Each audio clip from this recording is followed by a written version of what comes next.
Olá, está no ar na TV Beltrão o programa Dentro do Fato, que conta com a participação do comunicador Adir Seleski e do professor Odair Gueli. Juntos, nós iremos debater a independência do Brasil. Tema esse que foi tese do professor e mestrado na área de História do Brasil. E começamos então perguntando para o professor Odair: o que foi a independência do Brasil, professor? Boa tarde, meus caros pares, boa tarde a todos os telespectadores. Bom, essa é uma pergunta bastante ingrata, né? Pelo menos no que se refere à necessidade de um tempo bastante amplo para responder, né? Mas assim, dá para se dizer de uma maneira bastante rápida que a independência do Brasil foi o resultado de um processo de evolução natural que pode ser localizado aí por meados do século XVIII.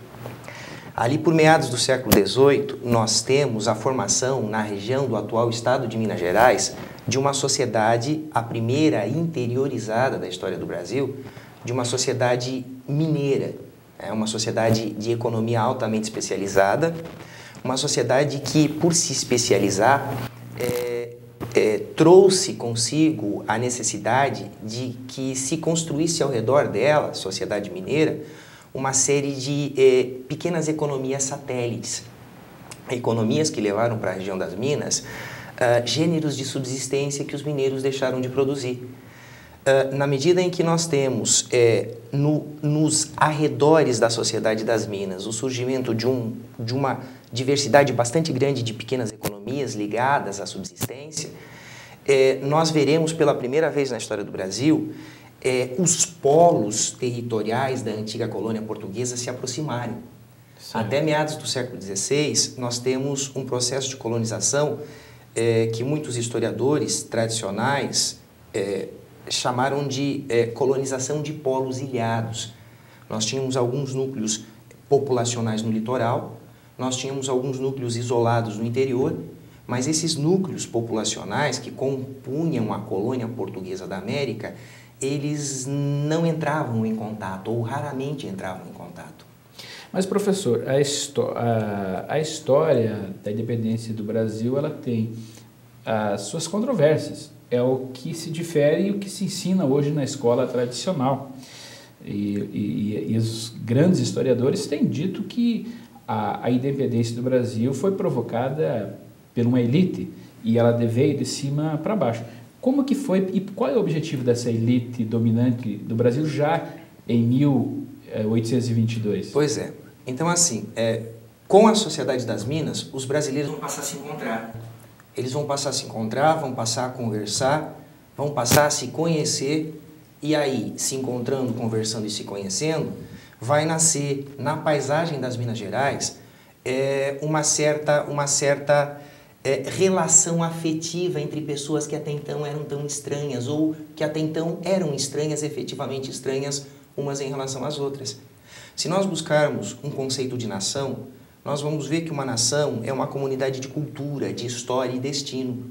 Uma nação é composta por pessoas que, diferentes fisicamente, isoladas geograficamente, comungam de um mesmo patrimônio cultural, comungam de uma mesma língua, comungam de mesmos símbolos históricos, afetivos. É na Sociedade das Minas que começa a ser forjada a nação brasileira.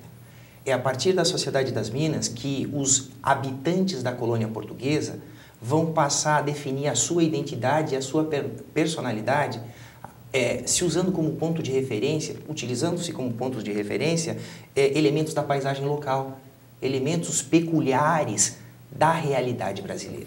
Professor Odair, essa questão da independência do Brasil, desde que os portugueses chegaram aqui, eles já imaginaram, eles previram isso? Era, digamos assim, já algo meio que premeditado, já algo certo, a independência do Brasil? Ou Portugal nunca teve essa pretensão a princípio? Veja, Portugal sempre tomou todos os cuidados, ou procurou tomar todos os cuidados possíveis para evitar qualquer processo de construção de uma consciência brasileira.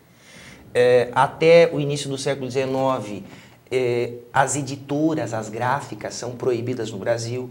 Até o início do século XIX, a circulação de livros é proibida no Brasil. Até o início do século XIX não há uma vida cultural. Não existem escolas que formem, por exemplo, profissionais no nível de 3º grau no Brasil, sequer de ensino médio. Então, Portugal procurou, através do impedimento do desenvolvimento de uma cultura enraizada na terra, Portugal procurou evitar essa conscientização, essa tomada de consciência por parte dos habitantes da colônia portuguesa de que eles não eram portugueses, de que eles eram brasileiros. Essa coisa da sociedade das minas. Na medida em que nas minas os brasileiros passam a desenvolver uma impressão de pertença, de pertencimento à terra, eles vão passar a olhar para Portugal como o outro pela primeira vez na história.